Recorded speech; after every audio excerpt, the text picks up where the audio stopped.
칼럼 바로 이어갑니다. 미중산업경제연구소 조용찬 소장과 함께합니다. 소장님 안녕하세요. 예, 안녕하십니까. 예, 코로나19 확산세는 뭐 전 세계적으로 지금 여전합니다. 우리나라를 비롯해서 좀 잡혀가나 싶던 분위기가 다시금 또 반전이 되고 있고 안타까운데 트럼프 대통령은 지금 좀 섣부르다 뭐 이런 얘기가 나올 정도로 경제 재개를 재촉하고 있는데 이건 왜 그런 겁니까?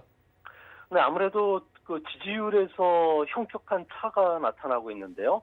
조 바이든과의 지지율 차를 보면은 지난 4월 말에는 6%포인트로 뒤져 있는데 이번 주 화요일 날에는 8%로 더 확대가 됐다는 겁니다.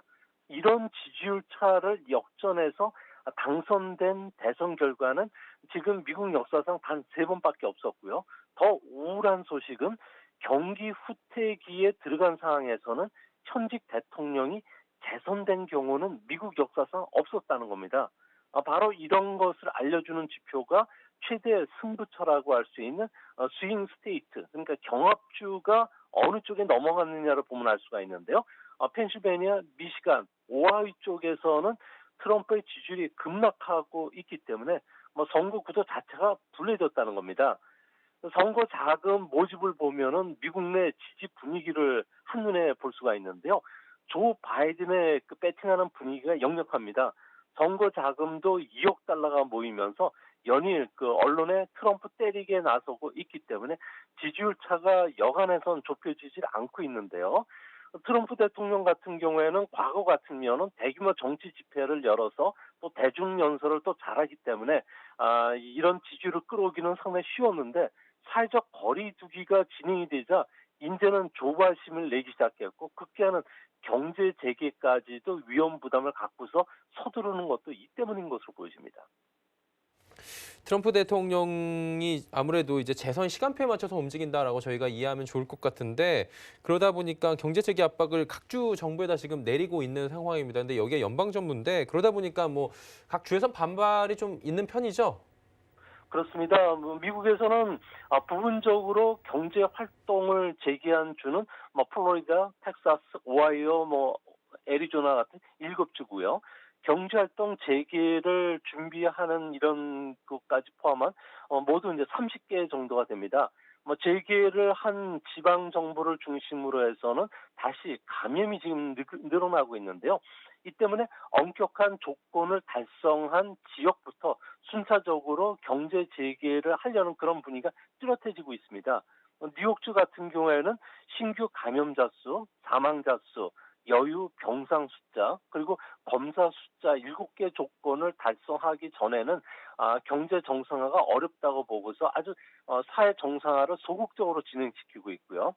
당장 미국의 국민 알러지 전염 연구소의 앤소니 파우치 소장 같은 경우에는 성급한 해제가 새로운 감염을 부를 수 있다. 그리고 미국 컬럼비아대 그 메일맨 보건대 연구팀도 2주에서 4주 내 2차 유행을 경고하고 있기 때문에 트럼프 속내는 바짝바짝 타들어가는 그런 모습입니다.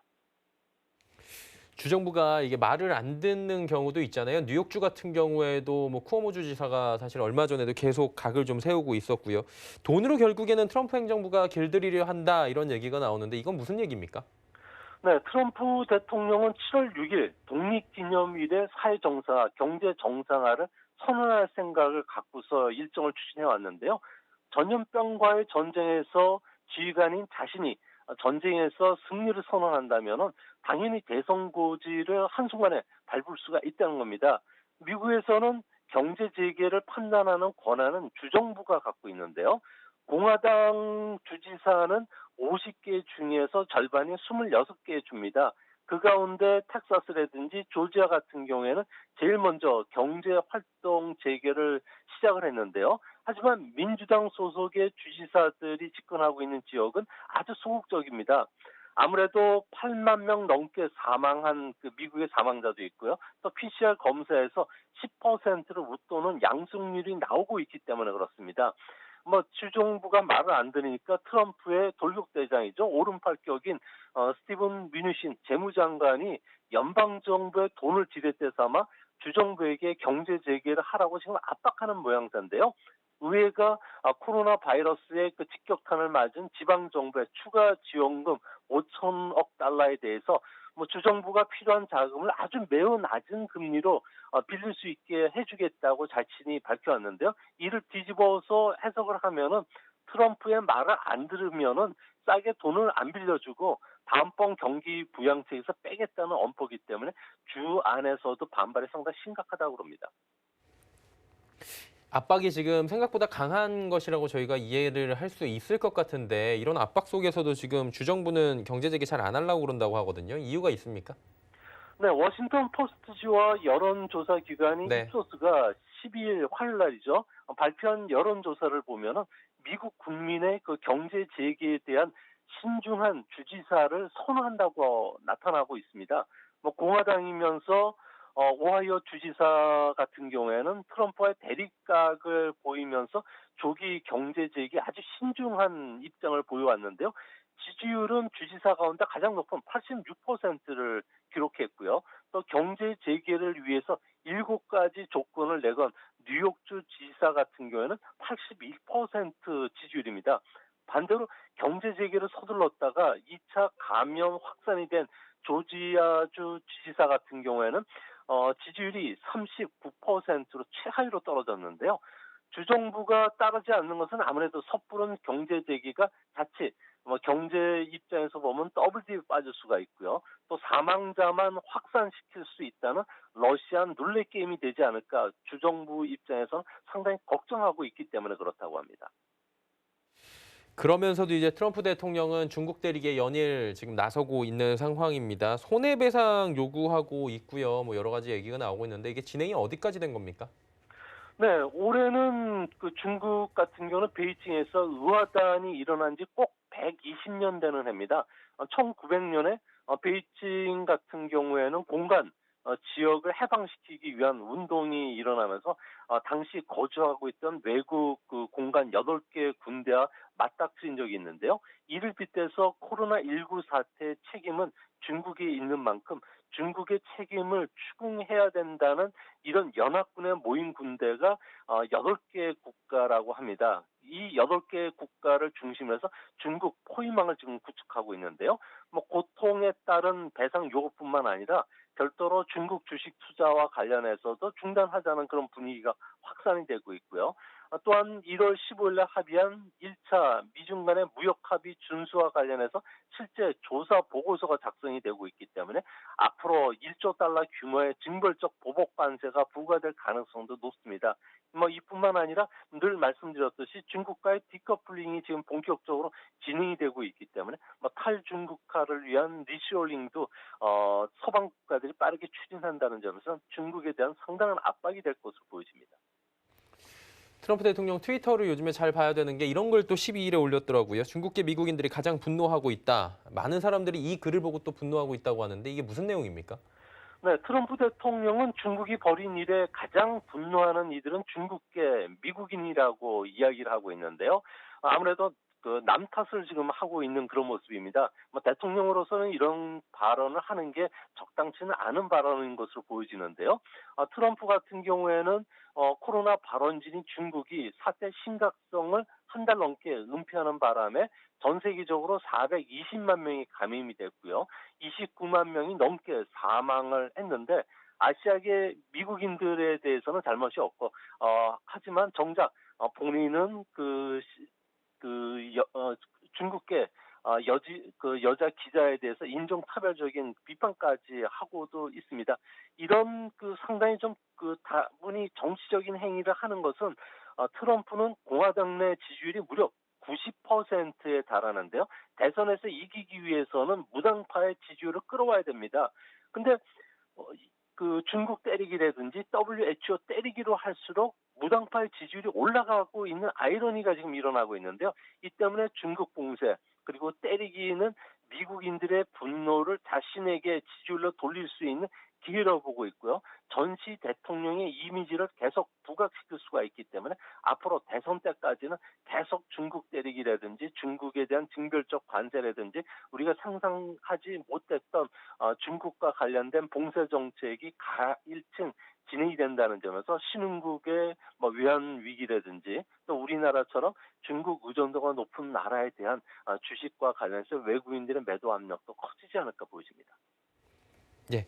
그리고 이제 중국 쪽 조금 여쭤보면 우한에서 다시 집단 감염이 나오고 있다 이런 소식들 저희가 들어봤습니다. 그러다 보니까 2차 유행 아니냐라는 얘기 나오는데 갑작스럽게 환자가 지금 늘고 있는데 이유 좀 알고 싶고요. 이 조기 방역 가능할지도 궁금합니다. 어떻게 보십니까? 네, 중국은 5월 1일 노동절 연휴를 앞두고서 세계에서 가장 먼저 코로나 방역에 성공했다며 외식 산업, 호텔, 영화관, 여행, 교육, 미용, 서비스 분야와 관련해서 사회 정상화를 상당히 빠르게 추진했는데요. 봉쇄가 풀리니까 1억 2천만 명이 이동을 하면서 10일 이후부터는 연속해서 신규 감염자가 급증하는 2차 유행이 지금 일어나고 있습니다. 이런 현상들이 일어나는 결정적인 원인은 아무래도 중국에서는 검사 결과 양성이라도 무증상자 같은 경우에는 신규 감염자라 구분하지 않고 있는데요. 그러다 보니까 접촉자 추적도 여의치가 않다는 겁니다. 감염 경로가 불분명한 2차, 3차 감염자들이 계속해서 일어나고 있는데요. 지난 2주간 무려 7개 지역에서 집단 감염이 속출하고 있다는 겁니다. 실제 감염자는 이것보다 더 폭발적으로 증가한 것으로 보여지는데요. 가장 문제의 심각성이 커지는 것은 진원지인 우한에서 다시 집단 감염이 발생했다는 겁니다. 우한시 정부 같은 경우에는 1,100만 그 인구에 대해서 감염 여부를 다시 재확인하려는 그 핵산 검사를 실시할 예정인데요. 10일 이내 검사를 마치려면은 비검사자 103명을 제외하더라도 하루에 100만 건 이상을 검사해야 되는데요. 해외에서 검증된 중국산 진단 키트의 정확도는 30% 내외로 상당히 떨어집니다. 또한 그 이란 같은 경우에도 중국산 진단 키트를 이용해다가 낭패를 봤기 때문에 과연 이번에도 제대로 된 방역이 될지 의문시된다는 점에서 전 세계가 중국발 2차 감염과 관련해서 상당히 우려하는 것도 이 때문인 것으로 보여집니다. 일단 그리고 중국에서는 지금 우한도 우한인데 다음 주에 전인대 이제 미뤄졌던 게 개막을 하게 됩니다. 그러다 보니까 중국 뭐 새로운 성장 엔진을 꺼내든다 뭐 이런 얘기들이 있는데 뭐 어떤 내용을 좀 주목해서 볼까요, 저희가? 네, 중국 같은 경우에는 그 경쟁 국가, 경쟁자를 추월할 때는 세계 경기가 침체 국면에 빠져들 때 다들 투자를 하지 않지 않습니까? 이때 의외로 커브길에서 속도를 낸다든지 세장의 쇠를 바꿔서 새로운 엔진을 교체하는 작업들을 상당히 즐겨 써왔는데요. 이번에도 코로나 바이러스로 인해서 세계 경제 침체에 빠지자 이 틈을 이용해서 중국 제조 2025라는 기존 세 대신 새로운 세죠. 중국 표준 2035라는 디지털 꿈을 위해서 교체 작업에 들어갔다는 겁니다. 초강대국 같은 경우에는 인구가 많고 국토 면적이 넓거나 자원이 많다고 해서 강대국은 되는 것은 아닙니다. 역사상 초강대국은 풍부한 인프라 시설을 활용해서 누구보다도 값싸고 양질의 제품을 공급해 줄 뿐만 아니라 국제 표준을 많이 갖고 있는 나라가 그 강대국이 됐는데요. 산업혁명 시절에 영국 같은 경우에는 세계 조선 건조량, 섬유 생산량에서 세계 1위였고요. 제1차 세계대전 이후에 미국을 보면은 자동차, 항공기, 철강, 석유화학 같은 중후장대한 산업을 비롯해서 최근에는 혁신적인 IT 제품을 값싸고 대량 공급해 주면서 세계가 중국 표준을 거부감 없이 받아들였던 게 지금의 유일한 초강대국으로 우뚝 섰던 원인이 됐는데요. 중국도 미국과의 패권 전쟁에서 이기기 위해서는 저가라든지 세계 공장 이미지를 벗어 던지고 브랜드력을 강화시키기 위해서 현재 중국은 디지털 제조 강국으로 거듭나기 위한 굴기가 추진된다는 점에서 우리 입장에서도 서둘러서 이와 관련된 대비책을 마련해야 될 것으로 보여집니다. 뭐 중국뿐만 아니라 다른 나라들도 혁신 교두보 마련하기 위해서 굉장히 노력들 많이 하고 있는 걸로 알려져 있는데요. 우리나라 궁금합니다. 중국에 이제 추격을 뿌리쳐야 되는데 어떤 정책이 좀 펼쳐지고 있나요? 네, 우리나라 같은 경우에도 현재 한국판 뉴딜 정책을 마련하기 위해서 동분서주하고 있는데요. 디지털 인프라 구축뿐만 아니라 비대면 산업 육성 그리고 SOC 디지털화라는 제3대 분야의 혁신 프로젝트를 지금 준비를 하고 있습니다. 중국은 기술 패권 전쟁에서 세계 표준을 달성하기 위해서 세계 1위의 특허 건수뿐만 아니라 하이엔드 제품 시장의 세계 시장 점유율 1위인데요. 우리도 중국에 추월당하지 않으려면은 R&D 투자를 좀 더 늘려야 되겠고요. 기초 과학 분야의 연구 인력도 늘려야지만 메이드 인 코리아가 메이드 인 차이나에 역전당하지는 않을 것입니다. 뭐 국가 표준은 뭐 다른 나라의 그 수입 제품을 막는 역할도 하지만 또 공격 무기가 된다는 점에서 앞으로 많은 기업들, 산업들이 국제 표준의 중요성을 인식하고 정부도 이와 관련해서 적극적인 지원책을 아끼지 않아야지 지금의 우리의 그 경쟁력이 유지되지 않을까 보여집니다. 그렇다면 미래 성장 모델 중에서 가장 가능성이 큰 분야는 어떤 것들이 있을까요? 네, 아무래도 우리 같은 경우에는 그 응용 기술이라든지 예. 공정 기술이 세계에서 가장 뛰어나기 때문에 그 중에서도 전자 산업과 관련된 공정 터치 패널 산업 같은 경우에는 우리가 세계 시장을 한 30년 정도 선도할 수 있는, 앞서갈 수 있는 기술이 될 것입니다. 뭐 디스플레이에서 그 나오는 빛을 공중에서 결상시켜서 이미지를 보여주는 기술인데요. 이번에 코로나 바이러스로 인해서 비접촉 산업에 대한 연구라든지 지원이 뒤따르면서 이 시장이 앞으로 미래의 산업을 이끌어 나갈 폭발적인 그 성장 잠재력이 상당히 높은 산업입니다. 뭐 손에 그 화면에 손을 대지 않고도 IT 기기를 동작을 시킬 수가 있고요. 그러다 보니까 스마트폰도 조작할 때 충분히 이런 기술을 응용할 수 있다는 거죠. 뭐 삼성이라든지 LG가 이 분야에서 상당히 앞서 나가고 있고요. 미국, 일본도 연구가 시작되고 있는데요. 일본에서는 상용화 제품을 지난주에 출시됐습니다. 미쓰비시 전기 또 마더스라는 그 벤처 시장에 상장되어 있는 아스카넷 그리고 전자 부품 회사인 신코 상사가 대표적인데요. 이런 회사들이 궁극적인 지향은 마이너리티 리포트라든지 아바타에서 보여줬던 기술을 현실화시키는 건데요. 뭐 현재 기술 수준은 센서가 탑재된 카메라가 손가락의 움직임을 감지하고요.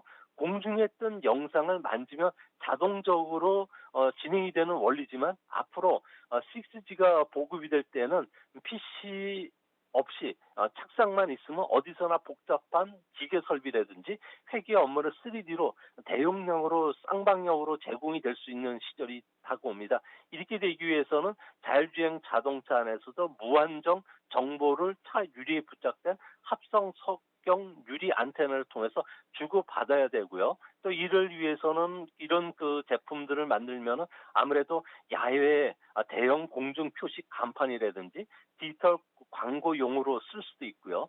또 음식점의 주문용 패널이라든지 또 의료기기 모니터 패널뿐만 아니라 가정용 TV를 대체할 수가 있기 때문에 시장 자체가 엄청 크다는 겁니다. 이 때문에 우리나라에서도 미래 자동차 동맹을 위해서 삼성전자 이재용 회장하고 현대 그 자동차 같은 경우는 정의성 수석 부회장이 서로 만난 것도 이 때문인 것으로 보여집니다. 그리고 내일이 보니까 화웨이 제재한 지 딱 1년 되는 날입니다. 코로나 쇼크로 인해서 제재가 좀 다른 나라로 확산될지 이런 얘기도 나오고 있는데 어떻게 보십니까? 네, 미국 같은 경우에는 지난해 5월 15일 날 화웨이에 대해서 제재를 가했는데요. 아무래도 중국이 5G 주도권을 잡지 못하게 하기 위해서인데요. 뭐 중국 같은 경우에는 현재 EU에만 무려 200조 원을 투자해왔고 1대1로 국가와 관련된 인프라에 지금 상당히 빠르게 진입을 하고 있는데요. 이 때문에 미국을 중심으로 한 그 5G라든지 프랑스, 독일 같은 경우에도 중국제 5G와 관련된 입찰을 지금 제한하는 그런 압력이 상당히 강해지고 있습니다. 뭐 트럼프 같은 경우에는 어제 수요일 날 화에 대한 그 사용 금지를 1년 연장을 했는데요. 아무래도 명목상 이유는 국가 안보지만 실제 속내는 아예 미국 시장뿐만 아니라 서방 시장에서 쫓아내겠다는 생각입니다. 미중 간의 바이러스 발생 원인과 정보 공개를 둘러싼 대립이 중국과 아주 첨예하게 진행이 되고 있는데요. 뭐 중국의 디지털 국가 자본주의, 특히 중국 표준 2030 사업과 관련해서 앞으로 신에너지 자동차 충전 시설, 클라우드 기반을 둔 증강현실 게임, 스마트 홈, 스마트 시티, 자율주행 자동차 분야에서는 앞으로 서방 국가들의 대중국 견제나 규제가 심해지기 때문에 우리는 이 틈을 노려서 서방 시장의 국제 표준을 우리가 좀 달성해야 되지 않을까 보여집니다. 예, 오늘 말씀 여기까지 듣도록 하겠습니다. 고맙습니다. 예.